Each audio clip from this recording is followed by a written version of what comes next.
Welcome to the Love People Use Things podcast. I'm Matt Fradd. Should you, if you're a parent, consider letting your teen take a porn literacy class? Or if you're a teen, should you consider taking one, or should you protest against it? What should we think about porn literacy classes? Well, the reason I'm bringing this up, of course, is there was a cover story in the New York Times magazine that talked about this idea of teaching teenagers, essentially children, how to be more discerning when consuming pornography if they're going to consume pornography anyway. I did an interview with Laura Ingraham of Fox News recently, which I'm going to play for you at the end of this podcast. You might be interested in listening to it. Some of you won't be, whatever, but if you are, please listen through. The Boston Globe did a follow-up piece to this. They sat down with Emily F. Rothman of the Boston University School of Public Health and Jess Adler of the Boston Public Health Commission, as well as Nicole Daly. And they all worked on this curriculum, this pornography literacy curriculum, and they told them about the program. So what's the idea behind this program? What inspired it? Here's what they say. They say, we care about dating violence prevention and helping youth learn to have safe, respectful, and consensual relationships, end quote. All right? So the goal, it seems, of pornography literacy classes is to say, okay, look, you're a teenager, you're going to consume pornography anyway, so you may as well learn how to discern good pornography from bad pornography. Okay, because it's clear, and we've said this in the past, that teenagers and children aren't learning about sex from their parents. Well, it would be good if they were, but a lot of the time that's not the place that they're learning it from. They're not learning about it from school. I'm not sure if it's a school's place to teach about it anyway, but that's another point. They're learning about it from pornography. And so these people got together and said, well, look, they're going to learn it from pornography anyway. We may as well learn that as a platform. Now, to be clear, pornography literacy classes don't show pornography to teenagers. There's some confusion there. That's not what they're doing. Rather, they're teaching them how to be critical consumers of pornography, right? Just as we teach them to be, just as we teach teenagers to review song lyrics critically maybe, or advertisements, so also we could encourage them to analyze sexually explicit media and make, quote-unquote, informed choices about whether or not they would ever want to see pornography, with whom, when, and why. So here's the point I made on the Laura Ingraham show. No one is arguing, right, that all forms of porn are equally bad. So we can agree with the creators of this curriculum that some forms of pornography are less bad than other forms, okay? So the typical Playboy centerfold, for example, is clearly less bad than child rape porn. But there's another question that needs to be asked at this point. Does less bad mean healthy? Does less bad mean good? And I think the answer is no. It seems to me, I'm just going to put my cards out on the table here, thinking that you can teach a teenager how to consume porn responsibly is like teaching a teenager how he or she can consume Tide Pods responsibly. So just because it's not all equally bad, that doesn't mean that the less bad stuff is healthy. And one of the things that this New York Times magazine article failed to mention were the 38 neuroscience-based studies, we talked about this on last week's show, all of which say that pornography is detrimental to our health neurologically, right? That it leads to deleterious neurological effects in the brain. One of the arguments posed in this New York Times magazine article was that, look, we don't want to scare teens into thinking that this is bad for them, so let's help them to think critically about it. Well, why shouldn't you scare them? I think it's a very scary thing if your brain begins to atrophy, as the Kuhn study pointed out, right, from the Max Planck Institute. that you can have a numbed reward center, that this can lead to emotional problems like depression and anxiety, that it can lead to things like erectile dysfunction in men, sexual dysfunction in women. I mean, look, when we talk about drugs, right, like methamphetamines, we try to scare children, not because we're using a particular tactic, right, that's out of touch with the reality of consuming this particular drug, but precisely because it's right in line with what will probably happen if you go down this road consuming this particular drug. So there was a lot, I think, that the New York Times Magazine article missed here. This notion that teens are going to look at porn anyway, so let's help them review it critically, seems to be quite insulting. It's like we're saying to teens, look, you're going to make stupid decisions, and who can blame you? It's not like you have self-control or agency. It's not like you can choose love over lust. So don't worry about it. Just choose pixels over people. Choose fantasy over reality, but learn how to do it in a way that damages you less. And as I say, I think that's quite insulting. I mean, it's true that pornography is very tempting. It's true, I would say, that a large percentage of teenagers, both male and female, consume pornography. But to say that, well, they really have no choice because they're sort of helpless to their hormones and the easy access to pornography is quite insulting. I actually think I have a higher view of teenagers than many of these people who spoke about it in the New York Times Magazine did or do. Right? My advice to these teenagers would be, watching porn is stupid, all right? It's stupid for a number of reasons, right? Masturbating to your iPhone, masturbating to pictures of people pretending to like you, videos of people pretending to like you, watching strangers have sex as you sit on the toilet and masturbate or something.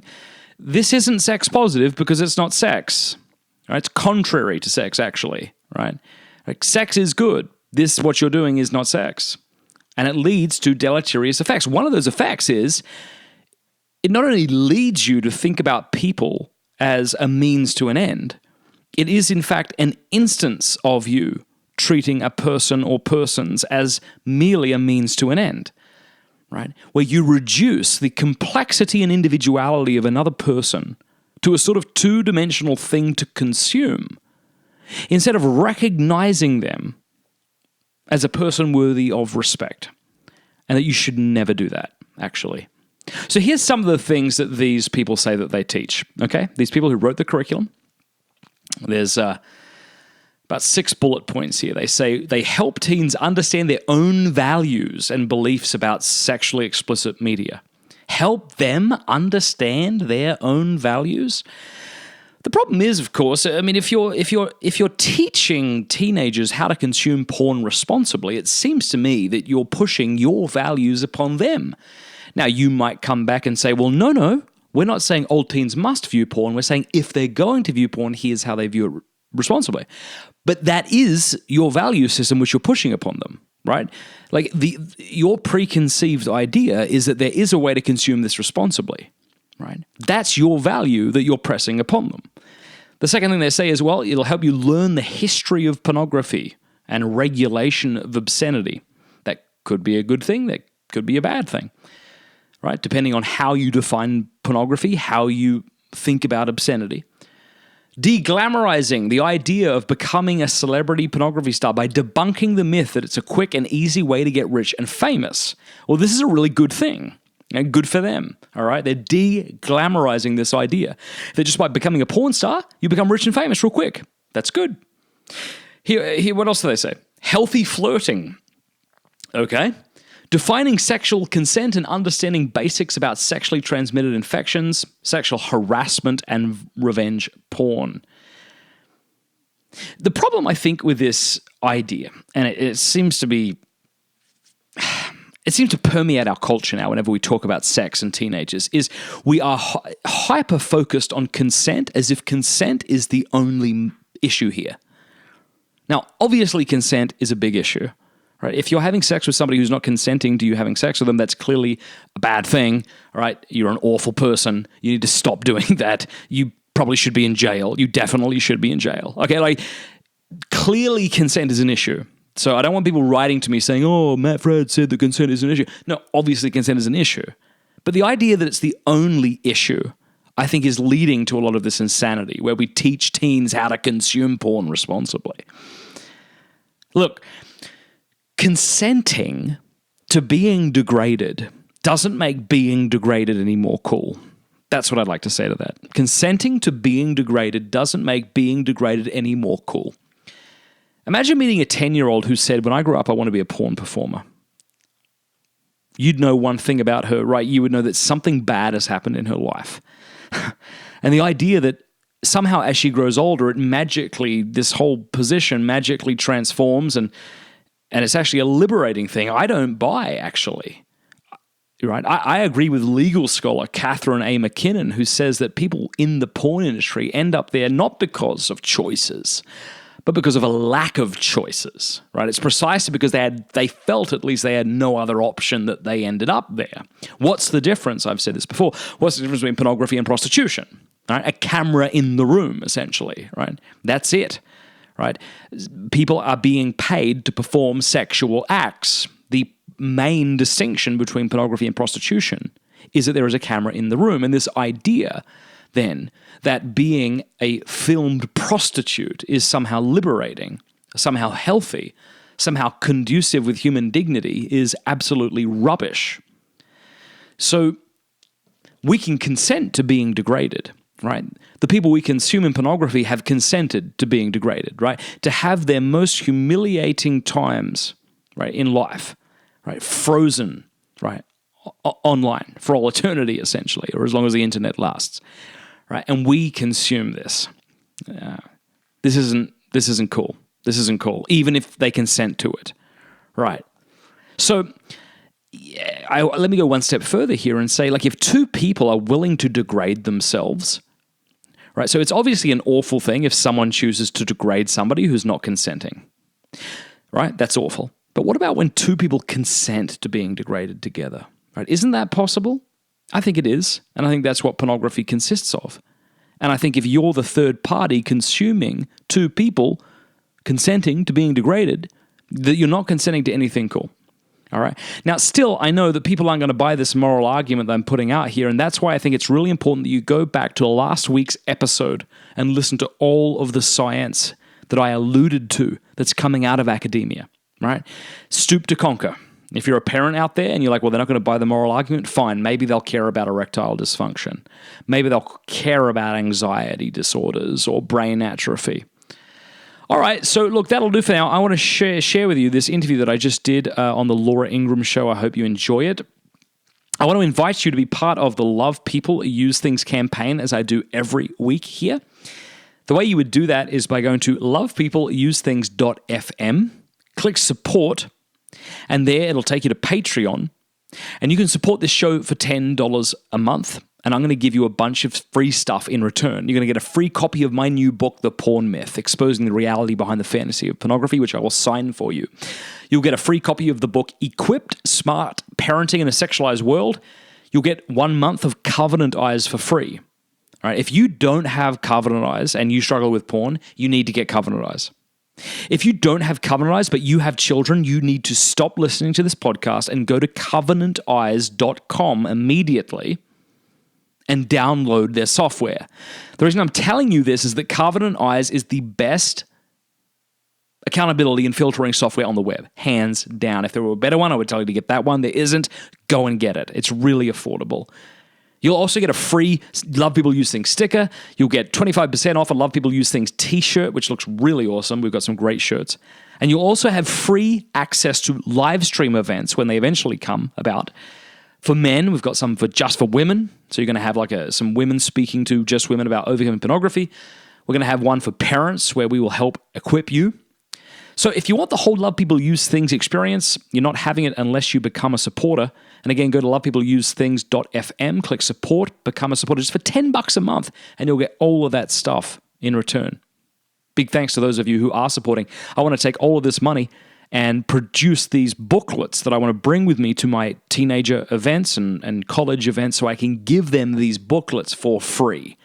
So this money right now isn't going to me, just so you know, and to my family. I'm actually saving it so that I can eventually buy these booklets by the thousands and bring them with me wherever I go. Hey, thanks so much for listening to the Love People Use Things podcast. Here is my interview with Laura Ingraham.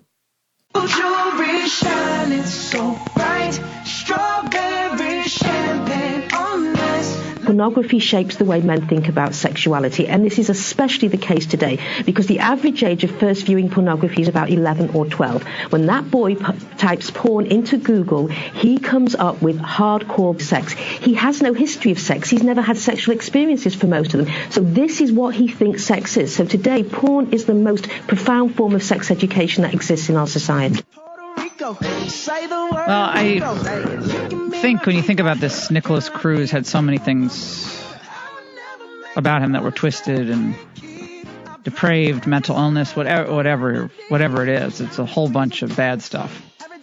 I bet he was a frequent viewer of porn. If I had to guess, how many of you guess he is? 100%. Probably did recreational marijuana combined with some type of medications that he was on.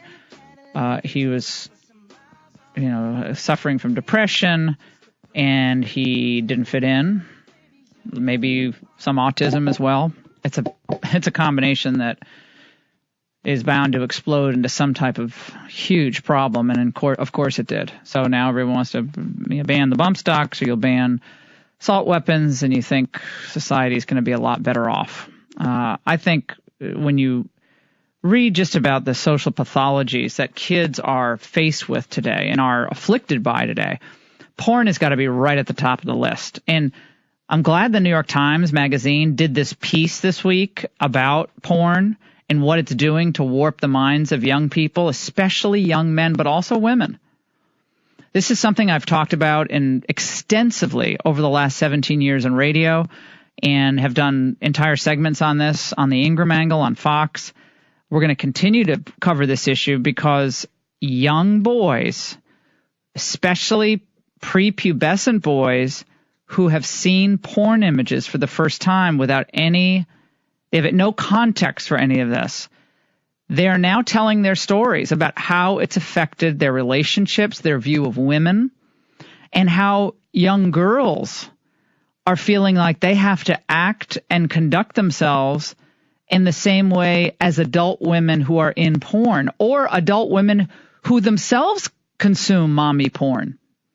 50 Shades of Grey, The Pain Room, women enjoying supposedly being tortured, sexually tortured, and men. Well, whoa, do women really like this? Like, am I supposed to look like this and push someone up against a wall? Because I'm looking at a billboard that's promoting this new 50 Shades Grayer movie, and apparently this woman has handcuffs on and is up against a wall, or vice versa. So this is the way it is. You talk about a depraved situation, and adults are responsible. This has been mainlined on television, on broadcast television. Porn has been mainstreamed. And what do we have to show for it? What do we have to show for it? Things are better? Dating is better? Relationships are more fulfilling? Of course not. Matt Fradd has joined us now. He is a Catholic writer, speaker, author of The Porn Myth. He's been discussing this issue for some time. And it is amazing to read this New York Times Magazine piece about, and it just quotes extensively from these young men who say it wasn't just porn that they were looking at, but they saw rough images on Snapchat, Facebook, and other social media that confused them. Like the GIF he saw of a man pushing a woman against a wall with a girl commenting, quote, "I want a guy like this." And the one this kid Drew mentioned of The Pain Room and 50 Shades of Grey with a caption by a girl, "This is awesome." Watching porn heightened his performance anxiety, or looking at these adults and the way they're acting, the way they're built, the way they speak, the way they act. And you fear if you don't act this way, she's not going to like you. Gosh, it's heartbreaking. Matt Fradd joins us now. Matt, it's good to have you on, my friend. How are you? G'day, Laura. Thanks for having me. I'm well. I'm depressed after all you just shared, but I'm well other than that. Well, You got to do. We do what we can do, and I think we as individuals, we have to start somewhere, start in our own homes. Yeah. And we're all going to confront this one way or another in conversations, and kids are going to stumble on things. The internet is useful place, but it's a very dangerous place for kids. Utah is now fighting against porn, and it's being framed as a public health crisis in Utah. Matt, what do we need to know today about the frequency of porn use, the effects of porn use? Let's focus on the young men out there and the boys who are just about to go into puberty. Right. Well, I say I'm depressed, but there's actually a lot of reason to be hopeful. Over the last 40 years, there's been a lot of research that's come out of academia, neuroscience, sociology, psychology, all of which is saying that pornography is detrimental to our health as a consumer, to our relationships, and to society as a whole. And because of this, many people are beginning to speak out about this, including people like the comedian Chris Rock, who just spoke about how porn led to his divorce publicly. Pamela Anderson is speaking out against porn. James Hetfield, the lead singer of Metallica, just narrated an anti-porn documentary. And so whether one is conservative or liberal or religious or not, that doesn't need to affect one's decision that pornography is detrimental and harmful and not good. And so you're right, more young people than ever before are consuming pornography, and they're seeing deleterious effects. There's 38 peer-reviewed neuroscience-based studies on porn users, and every single one of them supports the addiction model. This is leading to sexual dysfunction, relationship breakdown. All of this should be pretty obvious to us. But it's actually kind of nice to see that more and more people are realizing, look, we've reached a tipping point in our culture, and we can't keep banging out the same rubbish that this is good for us. We did that with nicotine. And, these doctors, medical doctors, obfuscated or suppressed the evidence that suggested that nicotine led to cancer and an addiction. Now you hear about that, and it seems ridiculous. I think we're getting to that point in our society. I'm at the point where at the supermarket checkout, I have to either go in advance of my children and turn over magazine covers, right. Which people laugh at. Wait, Jamie, your little boy is little, but it's bad. It's bad stuff. The little kids look at stuff. They're like, what's that? They're curious. Yeah. And that's why I think that's bad. Sorry, continue. Well, and that's why I think it's so important that we educate our children from a young age about pornography. I think if your children are using technology that can access the internet, which most children are by about the age of 6 in some capacity, I think they ought to be taught about pornography. Now, right away, people freak out when you say that because they think we're going to scandalize our children. That's not what I'm saying. But we could say something like, pornography is pictures or videos of people who are showing parts of their body that their bathing suit should cover. And if you ever see that, please tell mum or dad, and we'd be really proud of you for having the courage to tell us that. You might think you'll be in trouble, but you won't be. Because I think you hit the nail on the head a moment ago, Laura, when you said this is the adult's issue.